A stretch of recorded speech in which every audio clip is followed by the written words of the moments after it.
Boa noite. Hoje, dia 17 de junho de 2026.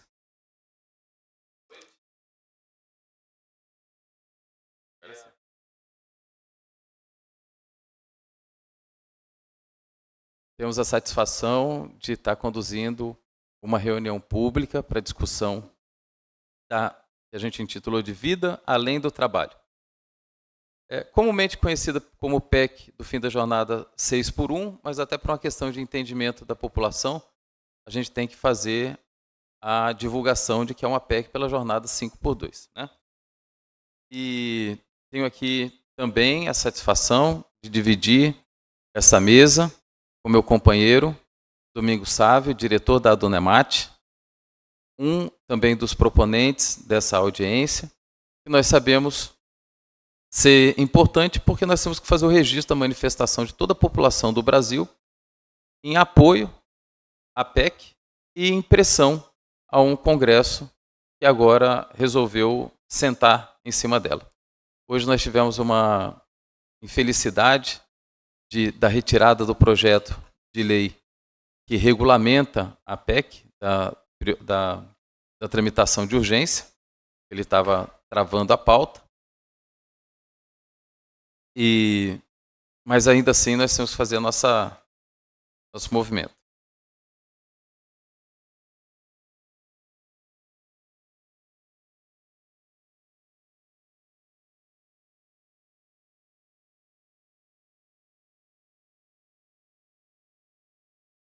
Bem, nós preparamos aqui, até para efeitos didáticos dessa transmissão, uma apresentação onde a gente fala sobre desde a história, né, da conquista dos direitos das pessoas no Brasil, dos direitos trabalhistas, da história recente e daquelas mesmas alegações em relação ao capital.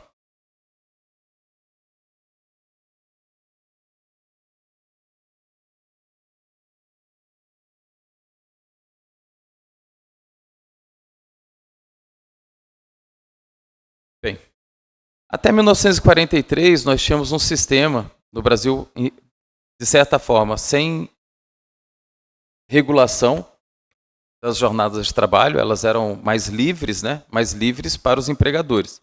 Nunca foram livres para os empregados. A livre negociação entre empregador e empregado é sempre uma livre negociação entre o caçador e a caça. E essa regulação era com 48 horas semanais. Na época, já foi um choque, porque até recentemente a gente ainda tinha alguns contratos que eram de 12 horas por dia. Eu vou citar, mesmo depois da Constituição de 88, o das empregadas domésticas, sem absolutamente nenhum limite de jornada. Então, em 1988, ainda de forma parcial, porque não foram incluídas as empregadas domésticas, a nossa Constituição fez a redução das 48 para as 44 horas semanais. E com a garantia de um dia, ao menos da semana, de folga. E também foi uma pressão do empresariado, e sempre os mesmos, de que isso traria prejuízo para o país, que traria desemprego, etc. E o que nós estamos agora discutindo, que é o fim da jornada 6x1, são as 40 horas na escala 5x2.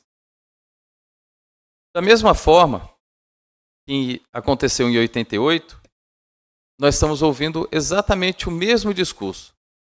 Nesse aspecto, registrar a presença do nosso companheiro Matheus, do IFMT, nesse aspecto, é até pertinente dizer que eles se intitulam conservadores, porque eles conservam os mesmos argumentos. Os argumentos de que vai aumentar o desemprego, de que vão quebrar, de que a margem de lucro não suporta a redução da jornada. E agora, em 2026, usando os mesmos argumentos, eles se dispõem também a ouvir os mesmos contra-argumentos. A Constituição de 88, com a redução de jornada, ao invés de quebrar as empresas, fez foi garantir um aumento de produtividade, um aumento no valor de salário hora, ou seja, um benefício para os trabalhadores e desenvolvimento do país. Aí eu trago aqui alguns dados, porque nós temos também distinções de classe em relação à aplicação da jornada. Inclusive, uma parte dela está até bem materializada no projeto de lei, sabe, que está tramitando em regulamentação a emenda constitucional. Qual que é? Nós ainda temos 74% dos vínculos no país dentro das 44 horas, ou seja, nós temos 26% que cumprem até 40 horas, mas isso a gente inclui também aqueles de 30 horas, que de forma não apropriada estão fora desse limite, mas nesses 74, sei que são dados do Ministério do Trabalho e Emprego e do IPEA, a gente tem que 83% são de trabalhadores que têm até o ensino médio, ou seja, a massa de trabalhadores que trabalha 44 horas é daqueles que não têm ensino superior. E só 17% que têm ensino superior. Essa desigualdade ela também está relacionada a gênero, em relação às mulheres, como eu falei, inclusive com as jornadas de empregadas domésticas, que mesmo depois da PEC das empregadas domésticas, só teve um voto contrário. Mesmo depois dela, ainda mantém as 44 horas, e também em relação salarial. Então, é uma descrição do que é a PEC, e é por isso que eu falo muito da PEC 5x2, é porque o grande objetivo não é só a redução da jornada. Porque, como eu falei, na redução de jornada, nós não estaremos afetando, por exemplo, aqueles que trabalham 6 horas por dia. Eu posso trabalhar 6 horas por dia, 6 vezes na semana. E aí estaria dentro das 36 horas, né, e dentro do limite de 44.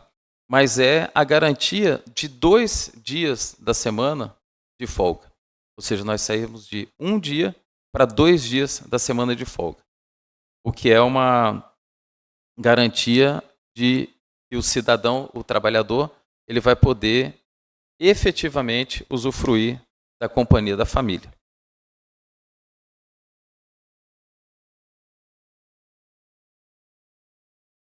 E o que a PEC, né, traz? Como eu falei, a gente tem a lei que regulamenta alguns aspectos da PEC. O que ela traz de alterações?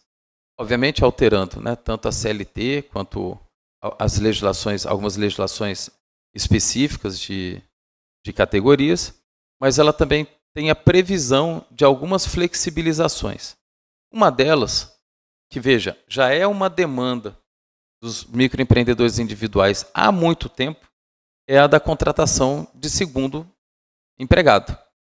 Hoje os MEIs podem ter um empregado.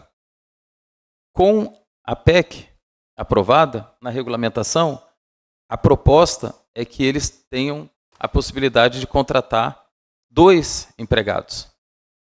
Aí também tem um outro aspecto, que é um aspecto que deveria estar em discussão, inclusive, por quem vai ser mais afetado, infelizmente não está, que é o de do teto de 2 salários de contribuição previdenciária, de 2 contribuições previdenciárias e meio. O que é isso? O teto de pagamento da Previdência hoje está em torno de 8 mil, quase 9 mil reais. A legislação está prevendo que os trabalhadores que recebam acima de 2 vezes e meia o teto da Previdência, ou seja, hoje R$ 21.188, esses terão autonomia de fazer a negociação das suas jornadas. Então, os trabalhadores que recebem abaixo, eles vão estar limitados às 40 horas semanais, 5 dias da semana. Mas abrindo essa possibilidade para esses salários, né, hoje, de dois tetos e meio, para que eles possam negociar. Ou seja, na prática vão ser altos salários dentro da iniciativa privada que não terão controle de jornada. De fato, não terão controle de jornada. E quais são os caminhos que a gente tem? Nós tivemos aí, vimos os deputados, primeiro, dizendo que a PEC não passaria de maneira nenhuma, depois adotando até uma postura um pouco ridícula de fazer proposituras de jornada 4x3, ou jornadas mais benéficas, como se fossem mais benéficas para o trabalhador, mas sob a desculpa de dizer que estavam propondo isso para que o Brasil quebrasse mais rápido. E, no fim das contas, na Câmara dos Deputados, o projeto passou. O governo mandou o projeto de lei com urgência, que é a regulamentação constitucional, que é o projeto de lei 1838, fazendo as adequações, como eu falei, da CLT, de algumas categorias, etc., e colocou em regime de urgência. Hoje, o líder do governo pediu a retirada do regime de urgência desse projeto, porque ele estava trancando a pauta, e, de fato, não teria como a gente estar discutindo uma lei regulamentadora de uma PEC que não foi ainda efetivamente aprovada. E agora, a nossa PEC está parada no Senado.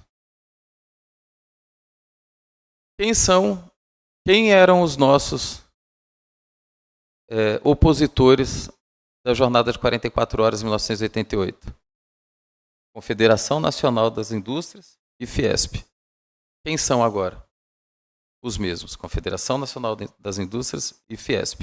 E como eu falei, isso é importante a gente ter, com absolutamente os mesmos argumentos de 88, sendo usados agora em 2026. Por que isso é importante? Porque quando eles usam esses argumentos, eles também se submetem a ter que ouvir os contra-argumentos, de que ao fim da aprovação não houve o que eles haviam feito a previsão. E, por outro lado, que é o nosso lado, dos que trabalham pela aprovação, articulação dos movimentos sindicais, movimentos de representação, e num caso bem pitoresco, é uma pauta que a gente tem que levantar, é a associação da PEC com a reforma tributária. Porque com a reforma tributária, a arrecadação dos municípios ela vai se dar mais pelo consumo, ou seja, pela ponta do consumo, tanto de produtos quanto de serviços, do que pela produção. Isso significa que os nossos trabalhadores, por exemplo, em Cáceres, terão mais oportunidades de turismo, de consumo de serviços, consumo de produtos aos fins de semana ou dentro dos dias de folga, do que eles têm hoje. Consequentemente, a gente vai ter, a previsão é que para Cáceres, a gente tenha um incremento dentro da reforma tributária de arrecadação com a aprovação da PEC. Então, se nós compararmos a escala 5x2 com a escala 6x1 e os impactos que isso vai ter no turismo, na prestação de serviço, para cidades como Cáceres, que tem potencial turístico, que tem um turismo doméstico para ser explorado, que ainda é muito pouco explorado, a gente tem vantagens. Tem desvantagens? Sim. O custo ele vai ser medido e vai ter maior impacto naquelas atividades econômicas onde hoje já funcionam 24 horas, né, numa escala 7x0, que trabalham com turnos, porque nesses efetivamente não vai haver outra maneira senão fazer a contratação de mais pessoas, mas isso a gente tem calculado aqui também. Falando ainda sobre a implementação, o que está previsto? Em 60 dias, adaptação de 42 horas semanais. E em 12 meses, o início das 40 horas semanais e 5 dias para semana. Ou seja, assim que for aprovada a PEC, com a promulgação, nós teremos ela implementada em 14 meses. Sobre a questão que eu falei do impacto. A hora principalmente das indústrias ou dos serviços contínuos, ela vai ficar mais cara, em 7,84%. Mas o custo disso no modelo de negócio, da média que foi levantado pelo IPEA, vai ser inferior a 1%. Então, especificamente para esses segmentos, vai ser inferior a 1%. Hoje, está tendo uma reunião também do CDL, né, que é o Clube de Câmara de Dirigentes Lojistas, junto com a Associação Comercial. Talvez por isso também muitos me perguntaram sobre isso. Recebi ligações, inclusive, hoje até de advogados, representando comerciantes, perguntando sobre isso. E talvez por isso, por essa outra reunião, eles não estejam presentes, mas é importante dizer, para o lojista, por exemplo, de calçado, dando um exemplo, ele não vai ter impacto nenhum. Porque hoje ele funciona de segunda a sexta, horário comercial, e aos sábados, meio período. E ele não funciona numa escala já de 5x2, ou seja, de segunda a sexta, porque se ele não abrir no sábado, o concorrente vai estar aberto e vai vender e ele vai perder venda. A partir do momento que a PEC foi aprovada e que todos trabalharem 5x2, tanto ele quanto todos os concorrentes vão estar fechados no sábado e quem não comprou sapato na sexta vai ter que comprar na segunda. E aí é questão comercial deles, mas não haverá prejuízo. Então, a uniformização da escala, ela também dá uma paridade competitiva. O que eu consegui demonstrar isso para os comerciantes que me procuraram, o que tira absolutamente o argumento de que ele vai ter que ter mais gente para trabalhar hoje na jornada que ele tem do fim de semana, do sábado. Por quê? Porque eles simplesmente não vão precisar trabalhar sábado e domingo. Essa é a intenção, é que o trabalhador descanse sábado e domingo. O ciclo virtuoso do pleno emprego, porque, como eu falei, o incremento, né, do custo de hora naqueles segmentos que precisam funcionar às 24 horas ou serviços contínuos, ele demanda contratação de pessoas para ocupar os cargos. Dentro da situação de emprego que a gente já vive hoje, ou seja, com a baixa taxa de desemprego, nós vamos ter uma redução maior ainda. Essa redução da taxa de desemprego gera, consequentemente, melhores salários. É o que a gente observa, por exemplo, no comércio de Cáceres, onde as pessoas estão contratando açougueiros, aumentando os salários de açougueiros, porque se não aumentar o salário, tem um concorrente que contrata, e alguns até fora da cidade. Então, a escassez da mão de obra, é uma conta simples, gera melhoria de salários. A melhoria de remuneração, que é uma forma também de fazer uma participação com os lucros do negócio, ela é convertida em consumo. E esse consumo gira esse ciclo virtuoso de emprego e de consumo.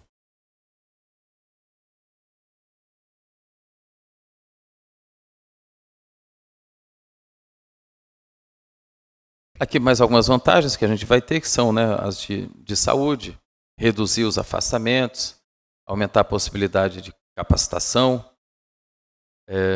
aumentar até a possibilidade de atividades outras, né, que sejam rentáveis para o trabalhador ou que sejam de consumo em outras classes. Mostrando aqui uma comparação que a gente faz com os outros países da OCDE, para mostrar que nós não somos os pioneiros. Aí nisso daqui eu já fui criticado por falar assim, mas a gente não pode se comparar com a Islândia, porque ela já é um país desenvolvido. Aí a pessoa tem que entender como que a Islândia se tornou um país desenvolvido.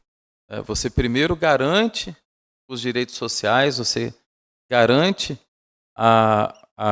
reduz as desigualdades sociais e começa a se desenvolver. Foi o que aconteceu em alguns dos países onde hoje a gente já não tem jornadas de 44 horas. E temos também o Chile, que está num processo parecido com o nosso, até que tentaram copiar aqui no Brasil, alguns deputados, que é a extensão desse período de redução da jornada, mas também reduzindo de 45 para 44. Eu não coloquei aqui, mas todo mundo é conhecedor, que na Argentina o processo foi invertido, né? Foi ampliada a possibilidade de jornada para até 12 horas diárias. E aqui, que eu acho que são as nossas missões, é fazer as mobilizações, e elas têm que existir em todos os ambientes, todos os lugares. Como eu falei, já conversei com vários comerciantes, porque têm me procurado, mas nós temos que conversar também com os trabalhadores, e é um caminho que eu vou fazer pessoalmente, que é daqueles comerciantes que já entenderam as consequências da redução de jornada, a possibilidade de ir lá e conversar com seus empregados também. Fazer as mobilizações que nós temos feito, principalmente online, em relação à aprovação lá na CCJ, inclusão, né, em pauta, lá no Senado e na CCJ, e também, né, fazer o trabalho de, tanto, quando eu falo aqui de elaboração de leis de transição para proteger microempreendedores, é porque, como eu falei, ainda vai haver um tempo para a regulamentação do segundo contratado nas microempresas individuais. E nós temos que usar das ferramentas que nós temos disponíveis, seja a nível municipal, seja a nível estadual, também para protegê-los. Tem um outro aspecto também que é importante falar que o município tem que fazer, que é em relação aos contratos terceirizados. Em todos os municípios que há contratos terceirizados, infelizmente vai ser necessário fazer ou readequação, seja de valores, ou fazer readequação de jornada em serviços terceirizados, por exemplo, de serviços contínuos, e provavelmente vai ter que fazer reequilíbrio de valores. É uma coisa da qual a gente não pode escapar. E continuar, né, nosso trabalho aí, nossa luta pela família brasileira, pela família dos trabalhadores, pelo direito das famílias usufruírem de tempo com uma jornada 5x2. Esse foi um breve resumo. Vou abrir a palavra aqui para o companheiro Domingos Sávio, para suas considerações, por favor.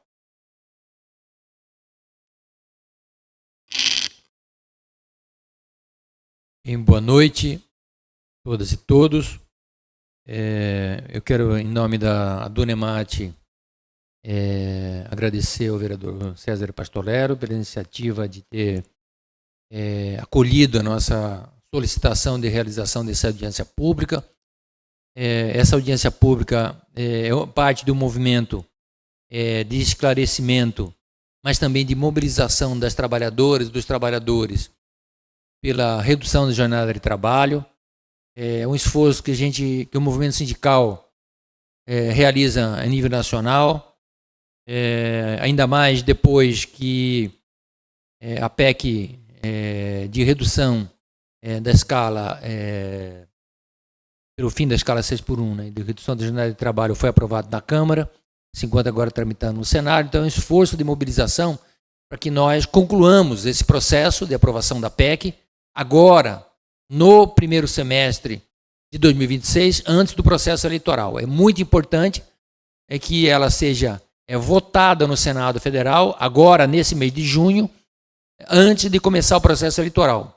Até porque existe uma pressão dos patrões, organizados em particular através da Confederação Nacional da Indústria, da CNI, da Federação das Indústrias do Estado de São Paulo, que é a mais forte das federações patronais, no sentido de empurrar com a barriga para discutir no ano que vem, para com isso, evidentemente, tentar desmobilizar os trabalhadores e as trabalhadoras contra que estão mobilizados, né, pela aprovação do fim da escala 6x1, da PEC, pelo fim da escala 6x1. Portanto, eu agradeço ao vereador César Pastorello, que cumpre com isso um importante papel aqui nesta Câmara Municipal. Não só, né, para a discussão aqui, mas também para a transmissão e para o papel que joga no se divulgar essa luta. Mas é importante que a gente relembre que a luta pela redução da jornada de trabalho é uma longa luta histórica da classe trabalhadora, né? Ela vem desde o século XIX, atravessou o século XX, E ela ganhou força, em particular, no final da ditadura aqui no Brasil, com a luta pela redução da jornada de trabalho para 40 horas semanais. Era a proposta original, lá no final dos anos 70, começo dos anos 80. Né? E essa pauta acabou chegando até o Congresso Constituinte de 86, e que acabou, na Constituição de 88, levando a redução da jornada de 48, que era a jornada antiga, para 44 horas semanais, né? Que foi uma conquista, um passo importante naquele momento, né? Mas que ao longo do tempo foi se mostrando insuficiente para as necessidades dos trabalhadores e das trabalhadoras. Daí o crescimento, principalmente no período mais recente, nos últimos 10 anos, da mobilização pela redução da jornada de trabalho para 40 horas semanais e, principalmente, pelo que ficou evidente depois da reforma trabalhista após o golpe de 2016, né? Quando essa reforma trabalhista praticamente deu aos patrões o poder de flexibilidade da jornada de trabalho, e com isso a exploração dos trabalhadores aumentou assustadoramente. E ganhou força nesse processo a luta pelo fim da escala 6x1, contra a flexibilização que a reforma trabalhista trouxe. E que os patrões continuam a reivindicar que continue, né? Continue a ser mantida. Então, esse é um elemento importante, quer dizer, foi a reforma trabalhista que acentuou a exploração dos trabalhadores com a flexibilização que trouxe. E claro que tem um discurso embutido nisso, no último período. Eu aqui não vou nem entrar na discussão mais de fundo do que significa esse esforço, né, dos trabalhadores, das trabalhadoras, em escala internacional, pela redução da jornada de trabalho no quadro da crise do capitalismo. Essa é uma discussão que valesse a pena fazer em um outro momento. Mas a luta pela redução do trabalho é fundamentalmente uma luta para que os trabalhadores e as trabalhadoras tenham condições de ter uma vida melhor, e que atinge, vereador Pastorello, particularmente os jovens trabalhadores. Os jovens trabalhadores.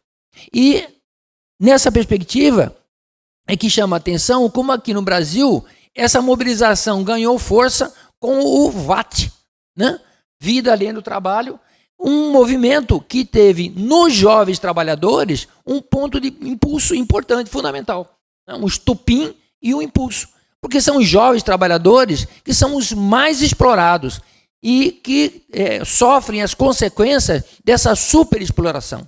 Daí porque tem muita força, né, essa campanha pela redução da jornada de trabalho e pelo fim da escala 6x1 entre os jovens trabalhadores. Se a gente prestar atenção de manhã, na semana passada eu estava no final de semana, na sexta, no sábado, em São Paulo, eu peguei o metrô ali na Praça da República. É aquela massa de jovens trabalhadores indo para o trabalho, na faixa de 18 a 40 anos, indo para o trabalho. É essa massa que trabalha a semana inteira, de segunda a sábado, super explorados, com jornadas flexíveis, né? Tudo para garantir uma rentabilidade para o capital neste momento. Então, é essa massa que está nesse percentual superior a 70% de apoio pela redução da jornada de trabalho e pelo fim da escala 6x1. Então, nós temos que levar essa batalha. O discurso da patronal é conhecido, né? O discurso é na linha de que devemos ter a liberdade de escolher, que tem muita gente que quer trabalhar muito para ganhar mais. Na verdade, o que acontece é exatamente o contrário, né? Trabalha mais e ganha menos. Essa é a perspectiva que acontece o tempo todo, né? E essa é uma batalha também que nós temos que levar. Claro que nós também temos que explicar as consequências disso. Evidentemente que pode ter um período relativamente curto, em geral é relativamente curto, de adaptação de alguns setores que podem ser mais impactados, em particular o pequeno comércio, né? Mas as consequências estruturais de uma redução da jornada de trabalho e de aumento da renda de conjunto da população vai beneficiar, em particular, o pequeno comércio, aquele comércio do bairro, restaurantes, bares, né, que podem se beneficiar dessa melhoria da renda, de uma melhor distribuição de renda, num país tão desigual como é o Brasil. Historicamente desigual, profundamente desigual. Então, penso que a batalha pela aprovação dessa PEC, pela redução da jornada de trabalho e pelo fim da escala 6x1, ganha, em particular, o pequeno comércio também, além, evidentemente, do jovem trabalhador, da jovem trabalhadora, que pode ter um tempo maior para se dedicar a uma atividade que lhe interessa. Pode estudar mais, pode se aprimorar mais, pode ler, pode desenvolver atividades culturais, ou pode simplesmente descansar da sua longa jornada semanal. Ou seja, utilizar o seu tempo para uma outra atividade que seja mais produtiva, não só do ponto de vista físico, né? Mas do ponto de vista cultural, né? Do ponto de vista de efetivamente avançar num processo de crescimento cultural. Nesse sentido, então, é que eu penso que esta atividade é muito importante. Aqui em Cáceres, nós sabemos que a atividade do comércio, a atividade de prestação de serviços em geral, é muito importante. A aprovação dessa PEC terá, com certeza, um impacto importante na cidade, e esse impacto, com certeza, vai beneficiar amplos setores da população, ainda que um outro setor, esse setor de prestação de serviços, vai ter que passar por um processo de adaptação, né? Curto, mas vai ter que passar, e nós sabemos que o resultado final vai ser muito positivo para uma cidade prestadora de serviço, como é o caso da cidade de Cáceres, a nível do Estado e a nível nacional. Para terminar, eu penso que nessa perspectiva é muito importante que a população ela se mobilize. Nesse estágio, essa PEC está no Senado Federal, está parada no Senado Federal. Aqui em Mato Grosso nós temos 3 senadores, o senador Carlos Fávaro e o senador Jaime Campos já disseram que vão votar a favor da PEC, né? E nós temos que continuar pressionando esses 2 deputados para que mantenham o seu voto, né? E pressionar o senador Wellington Fagundes para saber qual é a posição dele. Nós queremos saber se ele vai votar a favor dos trabalhadores e das trabalhadoras, 75% dos quais são pela aprovação dessa PEC, ou se ele vai ficar do lado da patronal, da minoria da patronal. Qual vai ser o lado dele? Então, nós temos que pressionar esses deputados, aí vale pressionar através das mídias sociais, mandar WhatsApp, mandar mensagem no Instagram, mandar mensagem de todos os jeitos, né? Se ele aparecer aqui em Cáceres, cobrar uma posição dele, afinal eles estão em pré-campanha para a candidatura, seja candidatura de senador, seja candidatura de governador, eles têm que se posicionar diante dessa proposta que é muito importante e pressionar a nível nacional o Senado, para que nós tenhamos o término dessa tramitação agora no Senado com a aprovação dessa PEC. Nesses próximos dias vai ser decisivo.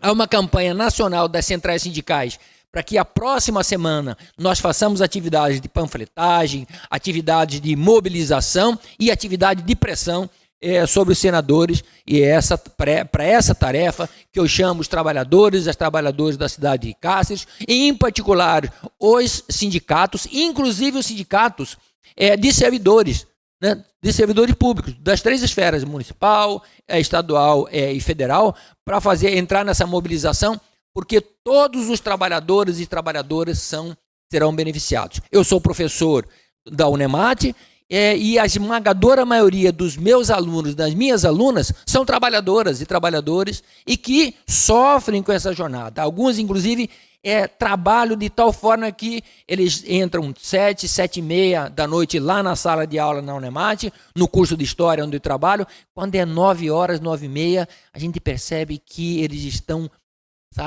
vamos dizer, arriados, cansados, né, da longa jornada de trabalho que desenvolveram ao longo do dia e que se prolonga no sábado, a tal ponto que nós não podemos ter atividade aos sábados por conta da jornada de trabalho que ele desenvolve não só no sábado, no período da manhã, por vezes no sábado, o dia todo, com o produto da reforma trabalhista aprovada em 2016. Então, a aprovação dessa PEC, o fim da escala 6x1, vai trazer ganhos para o trabalhador e para a trabalhadora, em particular para o jovem, para a jovem trabalhador. Então, é nessa batalha que nós temos que entrar nos próximos dias, para que nós possamos efetivamente terminar com essa superexploração do trabalhador e da trabalhadora e darmos um passo à frente na perspectiva de melhorar as condições de vida dos trabalhadores e das trabalhadoras no Brasil.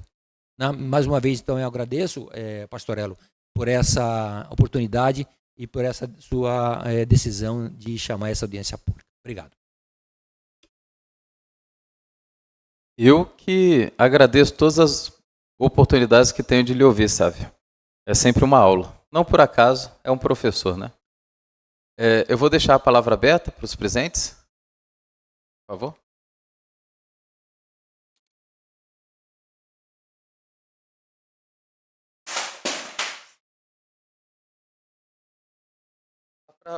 Vou falar aqui. Não.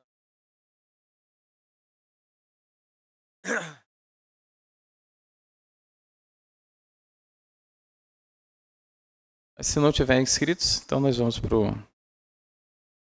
Você vai falar. Pronto.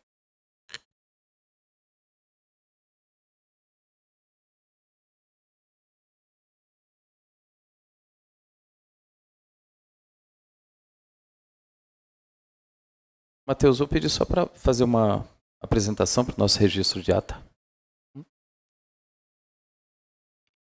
Boa noite a todos e todas. Matheus Pontes, professor também do Instituto Federal de Mato Grosso. Queria saudar o vereador propositor da audiência pública, Pastorello, assim como também o colega professor de área, companheiro também, jornada, né, educacional e de jornada da luta, né, dentro do mundo do trabalho, o professor Domingos Sávios, representando aqui a Associação dos Docentes da UNEMAT. Para iniciar minha intervenção, eu queria fazer uma saudação, que eu acho muito vital nesse momento histórico na América Latina, ao povo boliviano, que vem de forma muito contundente, de forma muito insurgente, promovendo uma revolução nesse exato momento, nos últimos 40 para 50 dias, no território boliviano. E é uma luta que eu espero que venha contagiar os demais povos da América Latina, inclusive nós aqui no Brasil. Nesse exato momento, o povo boliviano luta de forma muito contundente pela sua soberania nacional, defendendo seu gás, defendendo o lítio, que hoje é um mineral essencial para o desenvolvimento tecnológico no mundo e do qual as maiores reservas no nosso continente estão no território boliviano. Estão lutando nesse exato momento também pela vida, pela questão dos subsídios, na questão dos combustíveis, dos alimentos básicos para o cotidiano, e lutando especialmente numa dinâmica de vanguarda muito importante dos seus povos originários e dos seus camponeses, lutando pela questão da posse da terra e não a privatização da terra, como é a sanha do grande capital, do imperialismo estadunidense, do agronegócio brasileiro, que entra de forma muito contundente, principalmente na região próxima, que é a nossa, que é a de Santa Cruz. E eu espero que essa gana, essa vontade de defender a vida, defender os saberes, defender a trajetória dos povos originários, camponeses e da vida da classe trabalhadora, que hoje o povo boliviano faça, que isso chega no Brasil. Porque esses ares dessa luta já está hoje com o povo chileno, já está também com a juventude argentina, que está dando um basta ao governo de Milei, está chegando hoje com o povo peruano, que disse não a Keiko Fujimori, mas que os votos externos que são questionados vêm dando uma pequena margem de vitória para Fujimori, filha da ditadura, filha, né, do antigo ditador Fujimori, do povo peruano, e que também vem adentrando de forma muito contundente perante ao povo trabalhador e a juventude colombiana. Sobre a temática, eu acho que a luta da escala 6x1 é mais uma das lutas que historicamente o povo brasileiro vem travando. Como já foi exposto aqui pelos colegas, a luta por direitos laborais e previdenciários no Brasil é de longa data. a classe trabalhadora brasileira no final do século XIX e as primeiras décadas do século XX lutaram e muito para ter os direitos que nós temos. E Vargas, quando concedeu as primeiras medidas provisórias e mais adiante a CLT em 1943, não foi uma dádiva de governo. Foi uma consequência histórica tanto da luta nacional, tanto da luta internacional, dentro inclusive de um cenário de catástrofe humana que foi a Segunda Guerra Mundial, no caso depois da consolidação da CLT. E de lá para cá, os trabalhadores continuaram as mobilizações, conseguimos estender os direitos trabalhistas para os trabalhadores e trabalhadoras no campo e, além disso, constituir um sistema previdenciário e de saúde universal em nosso país. Mas do final do século XX para esse século XXI, o que nós vemos observando é que para aumentar a margem do lucro dos patrões, para tirar o sistema capitalista da crise, vem ocorrendo um processo de retirada de direitos.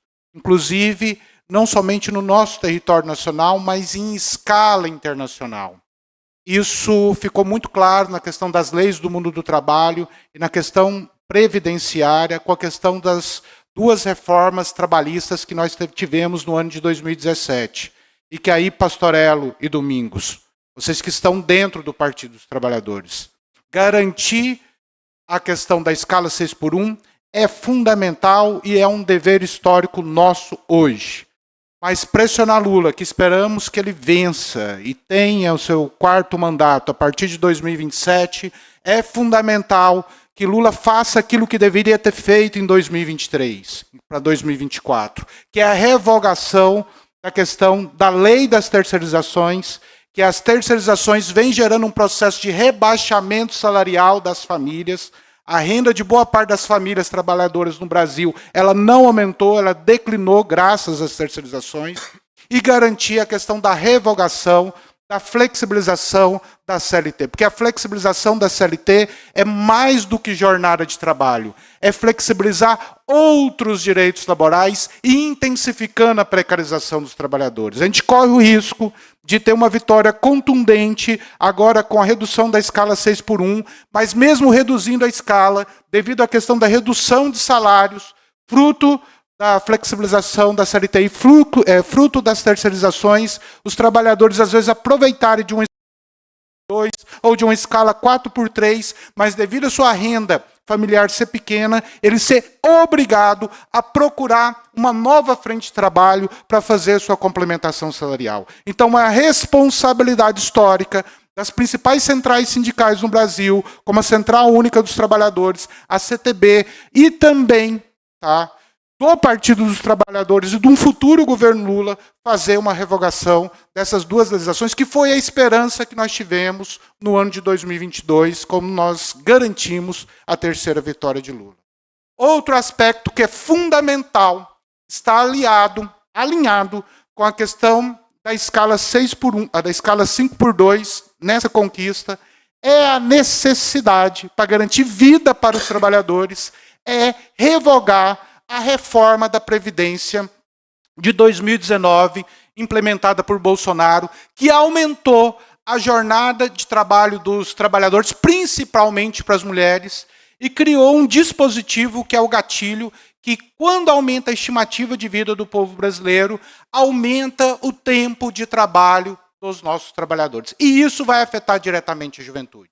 Com os avanços tecnológicos nas ciências médicas, significa que para os próximos 10 a 20 anos, a estimativa do povo brasileiro pode chegar na casa dos 80 anos. E aí a jornada de trabalho para você poder conquistar a aposentadoria pode chegar próximo aos 70, aos 68 anos. E isso, Domingos, me chateia. Trabalhando com aquela molecada lá de ensino médio, cada vez que eu entro na sala, e esse ano, se não me engano, foi um ano que gerou um gatilho, a minha perspectiva de aposentadoria é 65, 67 anos. Eu tenho 45, eu não aguento trabalhar mais 20. Para vir aqui, eu tive que dispensar meus alunos para vir cá defender para eles essa questão da necessidade contemporânea e real. Porque eu ainda vou conseguir, talvez, com 67, talvez. Mas para eles, com a sanha do capital, talvez para eles não tenha a dinâmica da aposentadoria. E para finalizar minha intervenção, Pastorello e Domingos. Eu queria me colocar à disposição, caso seja de interesse do mandato, e caso também essa luta em torno da escala 5x2 se estenda ainda mais um período, eu queria me colocar à disposição para que esse debate chegasse dentro da educação profissional e tecnológica. Eu tenho vergonha dos meus gestores, tenho vergonha do Conselho de Reitores dos Institutos Federais, que é o CONIF, que não consegue levar essa discussão para os estudantes que estão sendo preparados para o mundo do trabalho. Lembrando que ali é referência nacional de educação e profissional e tecnológica. E no novo Plano Nacional de Educação, recém-aprovado, a estimativa para os próximos 10 anos, até 2036, é que 50% das matrículas de ensino médio no Brasil estejam na educação profissional e tecnológica. E que o farol da qualidade da IPT no Brasil seja os institutos federais. Mas discutir educação profissional e tecnológica, fazendo um modelo de ensino integrado, sem discutir o mundo do trabalho, sem discutir a escala 6x1, sem discutir regime previdenciário e outras particularidades do mundo do trabalho, é um engodo, é uma mentira, é uma farsa falar que isso é uma referência. E, infelizmente, esse debate, por mais que os nossos alunos discutam isso, graças às redes sociais, mas é um debate que não está presente nem no currículo formal e nem na dinâmica informal da aprendizagem. Então, eu espero que esse debate chegue também dentro da educação profissional tecnológica. E espero também, para finalizar, já que minha fala está muito longa, espero que o governo Lula e o atual ministro da Educação revoguem as atuais diretrizes curriculares nacionais da EPT, que está em trâmite e que prefere discutir empreendedorismo e inovação de caráter empresarial, Domingos, ao invés de discutir direitos humanos, ao invés de discutir em si um mundo do trabalho. Isto é, tem-se uma proposição de currículo na nossa educação para a educação profissional e tecnológica, que é adaptar o nosso jovem, imaginando o aumento das vagas nos próximos 10 anos para a IPT, é adaptar o jovem ao pejotismo, a ter um CNPJ, a ser um terceirizado, mas não um trabalhador emancipado e consciente dos seus direitos e que tenha capacidade de transformar a sociedade e o mundo do trabalho. Então, também, espero até um momento a gente poder discutir isso, Pastorelli, e você pedir para o atual Conselho Nacional de Educação e Ministro da Educação que volte o debate em torno das DCNs da IPT, que ela é caótica. Ela precariza o trabalho e não discute o mundo do trabalho com os jovens que estão sendo preparados para o mundo do trabalho. O que o governo está querendo preparar é para o mercado do trabalho. E nós queremos formar para a diversidade do mundo do trabalho, que é o mundo do trabalho. Então fica aí a minha intervenção e a gratidão por ter aberto esse espaço. Obrigado. Domingos e Pastorelli. E é isso, tem uma coisa que eu não posso deixar de comentar. A tecnologia, tanto a tecnologia para a saúde e aumentando nossa longevidade, quanto a tecnologia para a produção, como inteligência artificial, etc., elas são vistas de forma diferente de acordo com visão de mundo e de sistema econômico. Porque quando eu, na minha visão de mundo, eu vejo uma tecnologia que vem a facilitar o trabalho das pessoas, eu não imagino redução no número de postos de trabalho. Eu imagino redução na quantidade de horas trabalhadas. Infelizmente, existe uma outra visão, que é uma visão capitalista, que vê a tecnologia para substituir postos de trabalho. Mas até mesmo os maiores expoentes disso já veem que isso é um caminho que leva para um paradoxo de ter tanta produção e não ter para quem produzir. E aí já até estão pensando, veja, pelo lado dos capitalistas, em renda básica universal, para não ter excedente sem comercialização. E também coaduno com as suas palavras, Matheus, em relação a fazer as reformas, né, contra as deformas que foram feitas, e até já antecipar, dizer que eu já antecipei ao Domingos, em Cáceres, após alguns anos de estudo, algumas experiências, algumas comprovações, nós apresentamos já aqui uma proposta, temos um requerimento dos cálculos dos impactos em relação à revogação de parte do que foi feito de reforma previdenciária no município de Cáceres. para devolver, por exemplo, aos nossos servidores como Israel, como Matheus, a possibilidade de se aposentar. São servidores jovens, são servidores com muita saúde e que hoje têm, né, essa mesma perspectiva sua de que não irão se aposentar. E a reforma da Previdência, que quando foi feita, se anunciou ser compulsória para todos os 2.100 regimes RPPS do Brasil, entre estados e municípios, ela, desde 2020, ela foi aplicada integralmente em apenas 766. Ora, nós temos então 1.400 municípios ou regimes próprios, onde não foi feita a reforma da Previdência. E ainda assim os municípios têm CRP, Certidão de Regularidade Previdenciária, eles continuam funcionando, continuam trabalhando, sem ter a reforma. Nós fizemos esse levantamento e por isso que nós estamos pedindo agora, dentre os atos preparatórios, os cálculos dos impactos, tanto da reforma, e aí para manter o cálculo atuarial, eles falam assim, mas como que esses municípios estão tendo CRP se eles não fizeram a reforma? Porque o ajuste do cálculo atuarial também pode ser feito com a contribuição do patrocinador.